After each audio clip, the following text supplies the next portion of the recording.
जय सिया राम। सब सुख लहै तुम्हारी सरना, तुम रक्षक काहू डरना।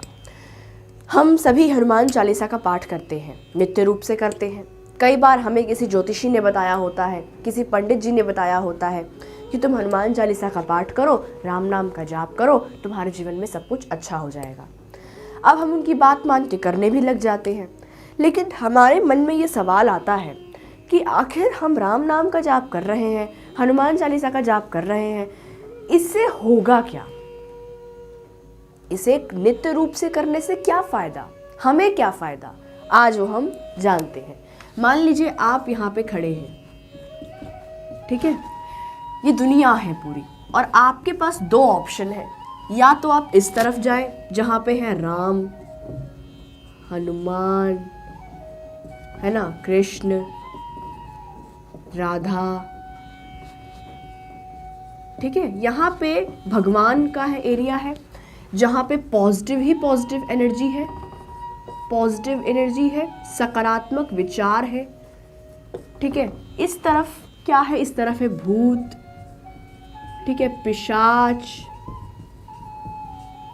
ठीक है, राक्षस, डेविल थॉट्स जिसे हम कहते हैं। डेविल क्या होता है? यही नेगेटिव थॉट्स होते हैं। यहाँ पे आपको नेगेटिव थॉट्स आएंगे, यानी नकारात्मक विचार, नेगेटिव एनर्जी का यहाँ पे वास है। अब ये ऑप्शन हमारे पास होता है कि हम भगवान के पास जाएं जहाँ पर सकारात्मक विचार है, या फिर जहाँ हम वहाँ जाएं जहाँ पर भूत है, पिशाच है, नेगेटिव विचार है। ये ऑप्शन हमारे पास होता है, और कई बार तो हमें भी पता नहीं होता कि हम किधर जा रहे हैं, हम पॉजिटिव में जा रहे हैं या नेगेटिव में जा रहे हैं, क्योंकि ये सब हमारे कर्म डिसाइड करते हैं। इंसान, जो भी इंसान इस धरती पर है, वो कर्म करने के लिए आया है, वो कर्म करता है।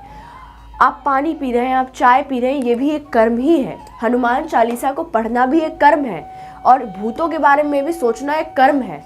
तो हमारे कर्मों से डिसाइड होता है, हमारे थिंकिंग से डिसाइड होता है कि हम नेगेटिव में जा रहे हैं या पॉजिटिव में जा रहे हैं। आप जितना बुरा सोचेंगे, कि टेंशन में रहेंगे, स्ट्रेस में रहेंगे, आप नेगेटिव की साइड जाएंगे। जितना आप अच्छा सोचेंगे, हैप्पीनेस के बारे में सोचेंगे, आप इस तरफ जाएंगे। अब मान लीजिए आप राम का ही नाम जप रहे हैं, राम राम राम राम, कृष्ण कृष्ण कृष्ण कृष्ण, राधा राधा राधा राधा, आप नाम जप कर रहे हैं, तो आप पॉजिटिव सोच रहे हैं। आप जैसे ही राम का नाम लेते हैं, आपके कान में राम का नाम आता है, तो आपके अंदर एक पॉजिटिविटी आती है, आप पॉजिटिव एनर्जी से भर जाते हैं, एक पॉजिटिव वाइब्रेशन होती है। लेकिन जैसे ही कोई आपको बोल दे कि यहाँ पे भूत है, यहाँ पे नेगेटिव एनर्जी है, तो आपके मन में एक अलग ही तरह की नेगेटिव वाइब्रेशन आ जाएगी कि अरे यहाँ तो भूत है।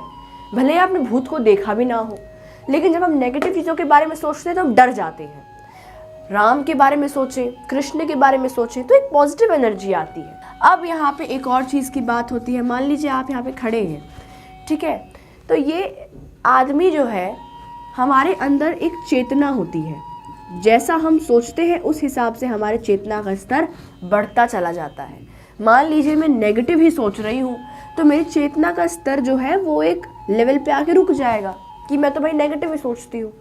जैसे मान लीजिए जानवर हैं, पेड़ पौधे हैं, इनकी चेतना का स्तर उतना नहीं होता जितना एक इंसान का होता है।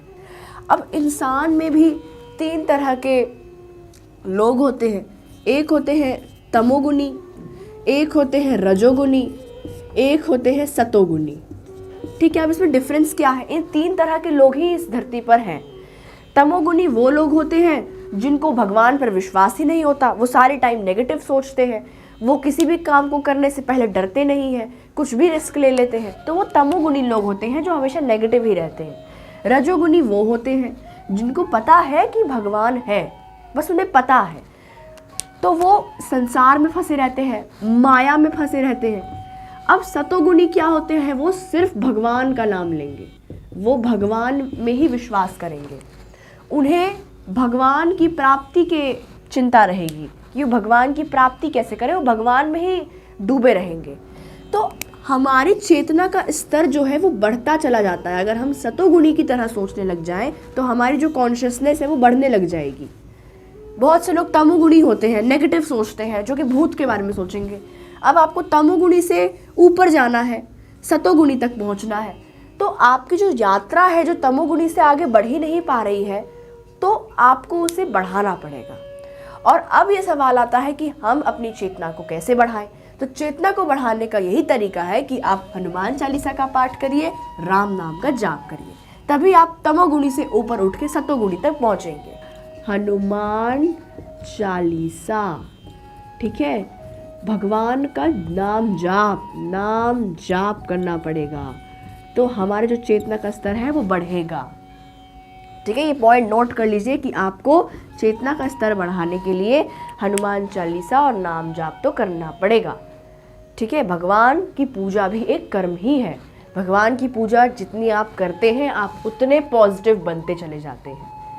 लेकिन अगर आप भगवान की पूजा करने से इनकार कर दें, आपको ये लगेगा कि भगवान की पूजा करने से होता क्या है, फिर आप अपने आप को नेगेटिव की तरफ खींच के ले जाएंगे। तो ये चीज़ आपको क्लियर हुई होगी कि हम क्यों हनुमान चालीसा का पाठ करते हैं।